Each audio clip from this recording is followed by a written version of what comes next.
Hi, everyone. Today I wanted to share with you a couple of tips about what to do if you have a crappy relationship and or if you continue to find yourself in crappy relationships. And what I want to tell you is that you're not alone and there's nothing wrong with you.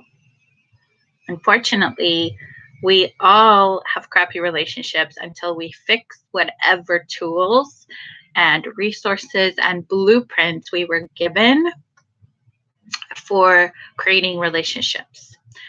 So I want to just tell you it's not your fault and there's things you can do, but let's just be very real about this.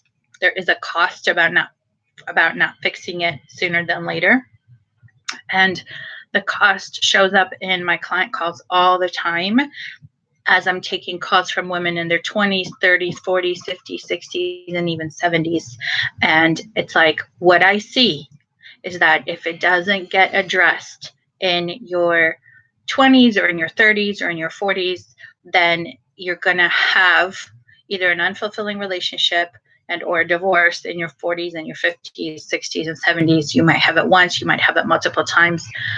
And this is just the life cycle of unfulfilling relationships. So there's something that I want to tell you today that is really important. And it's just remember that if you're having struggles in your relationships, whether it's romantic, friendships, intimate, you're not alone. That's the first thing. The second thing is we don't have a blueprint for healthy relationships. We're not taught it. We're not taught it in school. If we didn't get it from our family, where are we going to get it from? I mean, there's such a huge need for people to really understand this and then choose to do the work with learning and recreating their relationship in a specifically love blueprint. And the third thing is that there's always a cost. There's always a cost to not addressing these things when you can address them, whether you do it through therapy or coaching or reading or books or both. The cost in the long run is unfulfilling relationships, repeating the cycle, costly divorces, emotional drama, and a lot of heartache. So if you're struggling with difficult relationships, handle it now. Handle it now. I had a client tell me on the phone yesterday, I'm 56 and I don't have the energy to go through a divorce. I'm gorgeous, I'm fit. This is my second abusive marriage. And it's like, yeah, well, gorgeous and fit does not sustain a fulfilling marriage, or all of Hollywood would be in happy, sustainable, fulfilling marriages, right?